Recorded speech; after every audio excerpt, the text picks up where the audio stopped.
Good afternoon, my dear brothers and sisters. A happy holiday to all of you and a blessed feast of Santa Rosa de Lima. We also extend our greeting to the Dominican family as they remember this revered saint. And if you would want to pray over her image, we have one here in front, and we also prepared a venerated image of her at our cathedral facade with flower decorations. Mamaya po, makikita niyo po iyon sa inyo pong paglabas.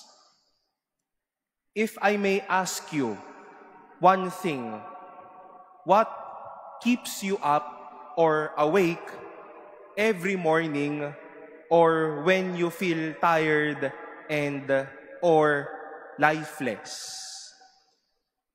Ano pong nagpapagising sa inyo sa gitna ng tanghaling tapat na ito kapag tinatamad na kayo at parang papatay-patay na po kayo?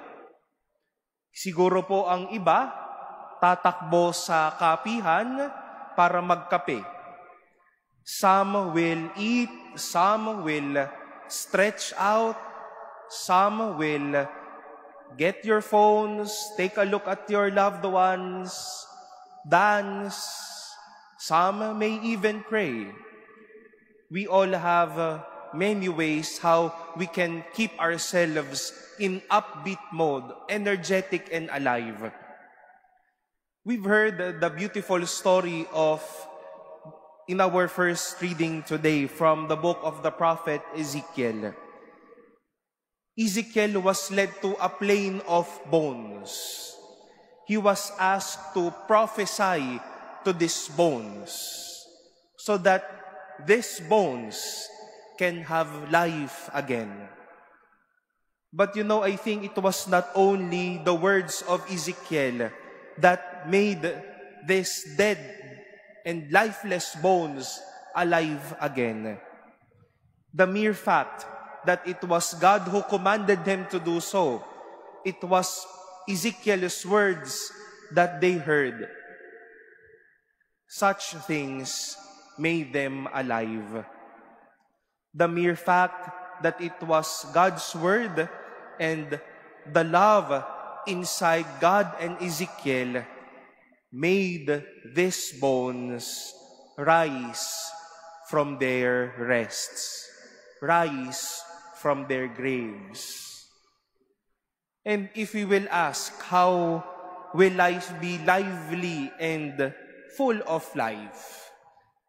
Kung papaanong mabubuhayan tayo at paro tayo makakatayo sa mga mistulang libingan sa buhay na ito, our gospel would supply the answer. Nakakabuhay kapag nagmamahal sa Diyos at nagmamahal sa kapwa.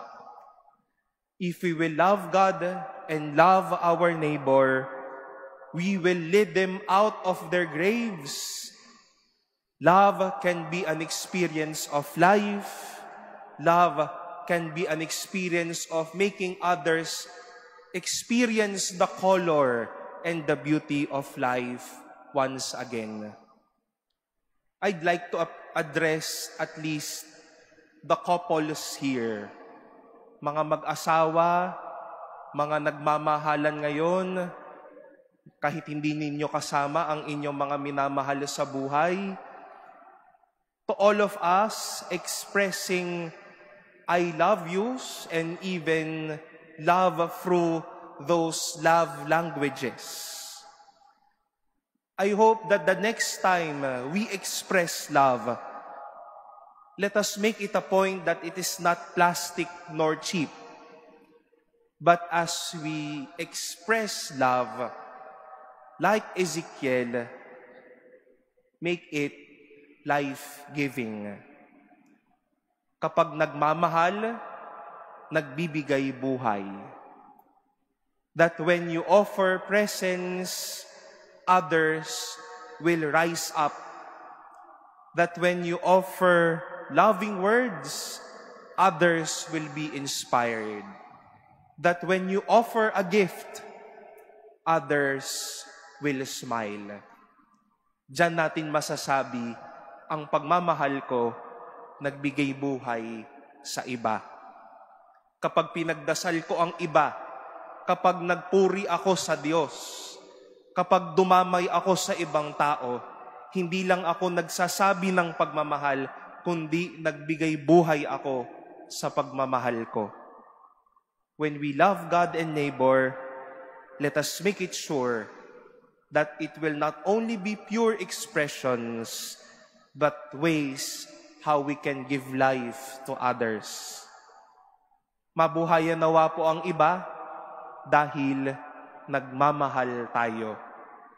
Sumigla at magkabuhay nawa ang bawat isa dahil nagmamahal tayo ng totoo.